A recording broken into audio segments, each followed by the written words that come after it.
Welcome back to our personal finance course. Today we're going to do protecting ourselves from hardship. Now, last week's homework assignment was to go ahead and create a budget that had an emergency fund. So we should have created that and made sure that we had an emergency fund before we did variable expenses. Then we were supposed to create 10 variable expenses or prioritize, identify 10 variable expenses that are almost sacred to us, that really give us that pep in our step. Because we need to make sure that we have the things that matter to us. If we don't, it's going to be very difficult to stick to our budget. And then all this work you're doing to try and get on the right path will get thrown out. And we want to make sure that doesn't happen. Then you were supposed to go ahead and start identifying your debt.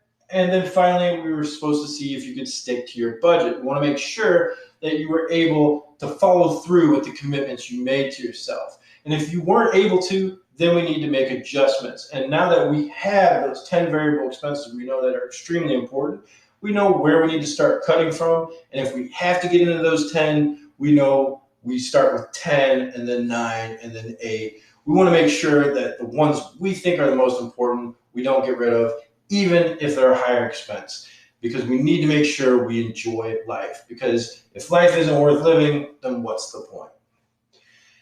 Now that we went ahead and went through our homework, we need to go ahead and start talking about how we're going to protect ourselves from hardship. And whenever we're protecting ourselves from hardship, we really need to focus on limiting our losses. And how do we do that? We want to make sure we don't get in further loss, and we want to make sure that we don't have loss now or limit the loss that we have now. The first thing we need to do then is create an emergency fund. Now, there's 3 types of emergency funds that exist. You have the 1-month emergency fund, and this is something I highly recommend you set up within a 6-month time frame, because you want to go ahead and make sure you're protected as soon as possible. The 1 month will actually make a huge difference on some of the decisions you make in everyday life, because you have a certain level of protection. When you're doing that, you really need to focus on cash liquidity. You need to make sure you're dealing with only cash or savings accounts. You want to make sure that your money is not tied up in something where there will be a penalty when you take it out. Because if there is a penalty, then what? You have to go ahead and have more than your monthly budget, which means it takes longer, which means you're going to have to cut more of those variable expenses you love. And that is a nightmare. What does that do? Once again, that gets us going towards the path of messing up and going down the wrong path and throwing everything away. And we don't want to do that. Now, when we get to our 3-month, because once we have a 1 month, we want to go to a 3-month. And when we get to the 3-month, we can go ahead and start diversifying. A 3-month, probably we want to go ahead and take a year. So if you need to make adjustments on the 1 month to get to the 1 month within 6 months, and you need to make adjustments to your original budget, I highly recommend doing that. And then you can go ahead and adjust that after to go ahead and reduce it, so that way you have a year to get to your 3-month. And that will definitely help you, because it's almost like a reward, right? It's kind of like, getting ice cream after you've lost the first 30 pounds, right? It's something that just kind of, it's something you really enjoy, and you get some of your variable expenses back, and it's really going to put you in a good mood because you can see the progress, you can feel the progress, you have a true accomplishment. And when you get to your 3-month, like I said, you can be a little bit more flexible, and I recommend doing 10% CDs.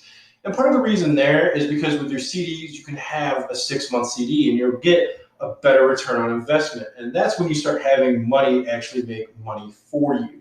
And that's where really people start to accrue wealth. Now, do they do that with CDs? No, but every place needs to have a starting point. And CDs is a good starting point for any individual. So your CDs start happening, and when you pull those out, if you have to pull them out, you're going to have minimal penalties, but you're going to be making way better money off your money than you would with a savings account. When you start getting to the 6-month fund, that's really where you're giving yourself a lot more financial flexibility. It allows for you to make better decisions, and it gives you more freedom in your life overall. If somebody puts you in a situation at work that you don't like, you might be able to go ahead and stand up for yourself a little bit more because of the fact that you do have some financial security. Now, when you're dealing with a 6-month emergency fund, really you want to go ahead and accrue that over 3 to 5 years. And when you're doing that, you can actually diversify your portfolio even more. I highly recommend 20% CDs and 20% bonds. Whenever you're dealing with bonds, you can go ahead and get interest payments every month and turn around and accrue that and then invest in more bonds. Or you can go ahead and take that and invest it in more CDs. And then, of course, your CDs, you keep flipping every 6 months. And what ends up happening, it's like a snowball. All of a sudden, the money just gets bigger and bigger and bigger and bigger as it goes downhill. And that's really what we want to do, is we want to have that money continue to grow. Because if we don't have an emergency after we have that 6-month fund, then we can go ahead and have that money continue to build and continue to grow and continue to build and continue to grow, at least 40% of it. 60%, you still have cash liquid, cash fluid, in case of a huge emergency, a market crash, something comes down where there's a huge credit crunch and somebody steals your credit cards and you need to have cash in order to fix your car because you had to cancel all your credit cards and you had to go ahead and do the fraud reports, and now it's a nightmare. So anytime you're dealing with a big emergency, you still want to have that 60% liquidity.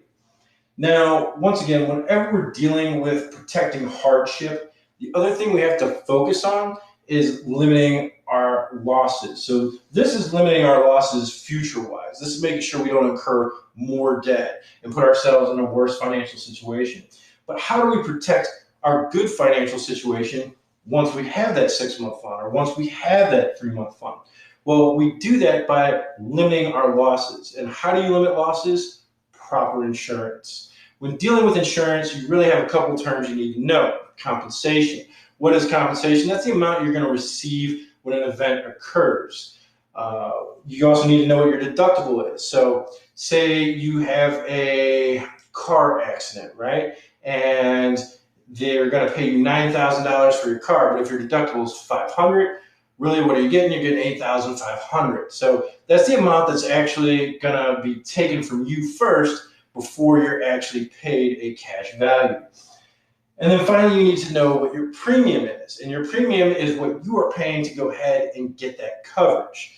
Now, there's really, I like to say, 2 types of insurance, and that's basically income protection, income insurance, and budget protection, budget insurance. When you're dealing with income, really you're dealing with disability, accidental health, life.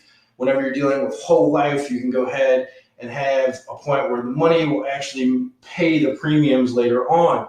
And then eventually you can go ahead and actually take that money out with lower penalties. So that is truly building future income.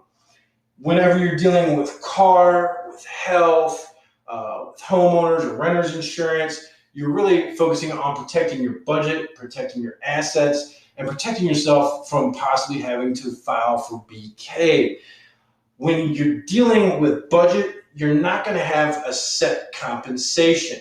Now, with your insurance for income protection, you're going to have more of a set compensation. So if you get hurt, it's going to pay X amount a month for your disability. If it's the whole life, once you get to a certain point, you can start taking out money just like a Roth IRA at 50 years old, 60 years old, what have you, depending on when you set it up. But when you're dealing with your budget protection, you really don't have a set compensation. It's more variable. And that's why whenever you're really dealing with insurance, I really think you need to focus on loss and limiting loss. So how do you do that? You really do that by focusing on what your premiums are and what your deductible is. So I went ahead and put together 2 different plans for you. And we have Plan A and Plan B. And this is for renter's insurance. So with renter's insurance, we're going to say Plan A has a $2,000 deductible. It costs $10 a month. And let's say in a year, you may have 1 incident, right? So we're going to say over the course of a year, that essentially would give us a total loss, if an incident occurred, of $2,120. Now, if we go with Plan B, it seems like it's a more expensive insurance, but is it worth it?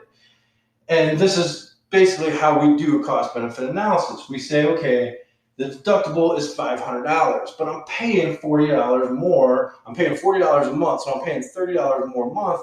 is it worth it? Well, over the course of 12 months, what do you got? You got $480 in premiums, you got your $500 deductible, so your total loss would be $980. So your total loss is almost half of what it would be under Plan A. So even though Plan A is $30 cheaper and maybe it allows for you to get a couple extra Starbucks a month, it ends up costing you a lot more in the long run. In fact, it's going to end up taking you about 5 years in order for Plan A to actually be better than Plan B. And at that point, most of those assets have depreciated. You might be able to get a cheaper TV. I mean, look at how many people get a new TV every 3 or 4 years to begin with.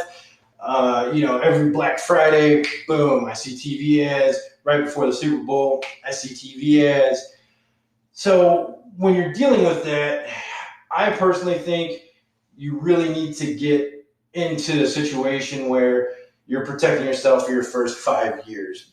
It's kind of like a business plan. Whenever you're dealing with a business plan, you want to have a 1 year, a 3 year, and a 5 year business plan. If you go beyond 5 years, it's a little absurd. And the reason why is pretty simple. There's going to be market fluctuations. There's going to be new technology. There's going to be a lot of different things that occur over the course of 5 years. So whenever you're doing a cost-benefit analysis, I really think you need to focus on the 5 years or less. And whenever you're doing that, obviously Plan B is the right one.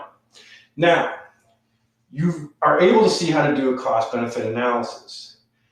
You currently have insurance. If you don't, you're probably looking at getting insurance, whether it be for your car, whether it be for renter's insurance, whether it be for health, whether it be for disability, any of those things. You need to go ahead and do a cost-benefit analysis. That's your homework for this week.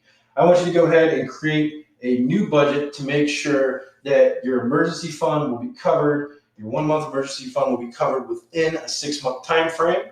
And if that means you have to adjust some of those 10 variable expenses that you felt you couldn't do without, go ahead and do that. Then I want you to go ahead and take a look at the insurance you have. I want you to do a cost-benefit analysis of 3 different options, preferably 3 different deductibles for each type of insurance you have. If you want, you could go ahead and shop 3 different carriers as well. It all depends on how much free time you have. It's actually probably easier than you would believe, especially if you reach out to an agent that works with multiple carriers, because they can go ahead and actually shop the different carriers for you. And then after you do that, I want you to go ahead and make sure you identify all your debt and what you're using your debt for. Already we're supposed to go ahead and start identifying some of your debt. I want you to go ahead and make sure you identified all the debt that you have now.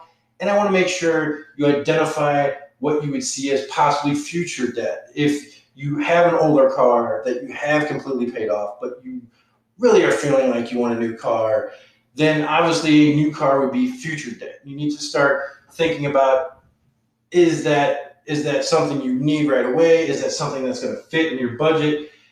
How long is that going to take to pay off? And how we eliminate that debt is going to be stuff we focus on next week. Because not all debt is bad debt. Some of that debt we need. We need in order to earn income. We need in order to live life.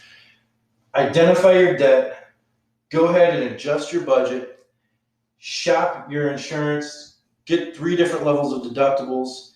Do your cost-benefit analysis for no more than 5 years to see which plan is going to be best for you. And we'll reconvene next week and go from there.